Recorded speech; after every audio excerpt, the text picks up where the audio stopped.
Vijay దళపతికి support చేస్తున్న Congress party వాళ్ళను నమ్మక ద్రోహులు, వెన్నుపోటుదారులు అని చెప్పి డీఎంకే వాళ్ళైతే అనడం జరుగుతుంది.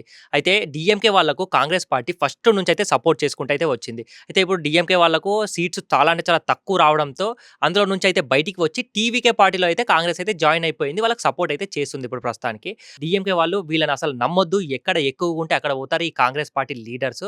అయితే వీళ్ళు వెన్నుపోటుదారులు ఇప్పుడు మాకు కూడా వెన్నుపోటు పొడిచారని చెప్పి డీఎంకే వాళ్ళైతే స్పష్టంగా చెప్పడం జరుగుతుంది. అయితే ఇక్కడ ఇంకొక పాయింట్ ఏందంటే, ఇప్పుడు డీఎంకే, అన్నా డీఎంకే కలిస్తే కొత్త గవర్నమెంట్‌ని ఫార్మ్ చేయొచ్చు గదా! అని చెప్పి చాలా మంది ప్రజలైతే అనుకుంటున్నారు. ఇప్పుడు డీఎంకే, అన్నా డీఎంకే కలిసిన కొత్త గవర్నమెంట్‌ని అసలు వాళ్ళు ఫార్మ్ చేయలేరు. సపోజ్ ఏపీ పాలిటిక్సే తీసుకుందాము. ఇప్పుడు జగన్, పవన్ కళ్యాణ్ చాలా అంటే చాలా తిట్టుకుంటారు. ఒకవేళ వాళ్ళు కలిసారనుకో, దాన్ని జనాలు అస్సలు యాక్సెప్ట్ చెయ్యరు. ఇక్కడ తమిళనాడులో కూడా అదే సిట్యుయేషన్. వాళ్ళు ఒకవేళ కలిసినా వాళ్ళకి నెక్స్ట్ ఎలక్షన్‌కైతే చాలా అంటే చాలా ఇబ్బంది అవుతుంది. వాళ్ళు వేరు వేరుగా పోటీ చేయడానికి వాళ్ళకి అసలైతే ఛాన్స్ ఉండదు. మనకు క్లియర్‌గా అయితే తెలుస్తుంది. డీఎంకే, అన్నా డీఎంకే వాళ్ళు కలవరు. కొత్త గవర్నమెంట్ కూడా వాళ్ళు ఫార్మ్ చేయరు. 99.9% సీఎం కావడానికి విజయ్ తలపతికి అయితే ఛాన్స్ ఉంది. 6 మంది ఎమ్మెల్యేలు అయితే విజయ్ తలపతికి తక్కువ పడుతుర్రు. 6 మంది ఎమ్మెల్యేలు అయితే next CM Vijay Thalapathy. Vijay Thalapathy CM కావడానికి ఎంత ఛాన్స్ ఉందో కింద కామెంట్స్‌లో మీరు తప్పక కామెంట్ చేయండి. ఇలాంటి మోర్ ఇన్ఫర్మేషన్ వీడియోస్‌కి మా ఛానెల్ సబ్స్క్రైబ్ చేసి పక్కన బెల్ ఐకాన్ ఆన్‌లో పెట్టుకుంటే లైక్ చేసుకోండి.